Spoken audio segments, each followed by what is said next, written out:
Hello there and welcome to Marek Dev Diary for September the 18th, 2025. Now if you don't know what these dev diaries are about, we go behind the scenes into what's happening at Keen Software House. They're almost a sort of vision into Marek's mind and the projects that he's working on. And because of that, it's important to remember that these are subject to change. Marek wants to start off by talking about Space Engineers 1. He says Space Engineers 1 is growing again. Since the Apex Survival update, player numbers have been rising, a rare sight for a game over 10 years old. A big thanks to the SE1 team for making this happen. Marek adds, with the Apex Survival release, the survival gameplay in Space Engineers has completely changed. Systems like food, farming, hazards, and meaningful death mean survival is no longer just about oxygen and hydrogen. I want to thank our community for already putting together amazing tutorials. It's always impressive how fast you explore, explain, and share your knowledge with others. These guides will help countless players get into the new systems more smoothly than we could ever manage on our own. Now Marek moves on to talking about Space Engineers 2, and we want to introduce a new competition, Sounds of the Next Frontier. We're excited to announce another music competition, this time the Sounds of the Next Frontier for Space Engineers 2.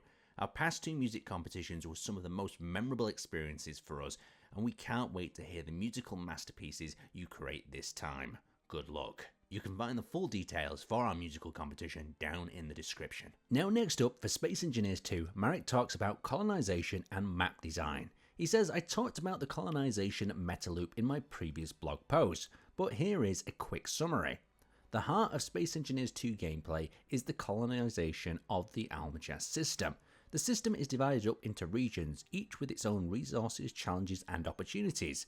By completing missions and building infrastructure, you raise the colonization index and measure of humanity's foothold in the new star system. Marek continues saying every project matters.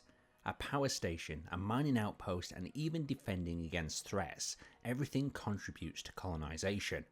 We call this the new space race, a clear and visible progression path while still keeping the sandbox freedom that defines Space Engineers. Marek says the story layer will be optional.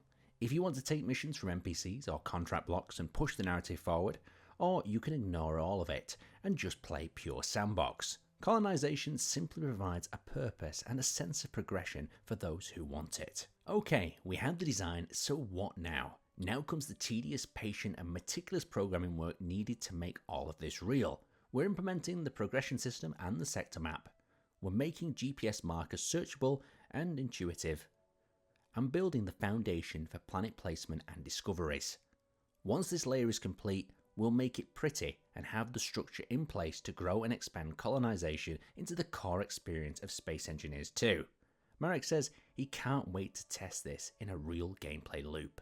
Now in the next section, titled Planets Verdure and Kemik, Marek goes on to say, by now you have seen a lot of Planet Verdure, but you probably haven't seen the Velation station above it, and here it is. And additionally, Marek wants to show you Kemik, a desolated Mars-like planet. Just look at this place.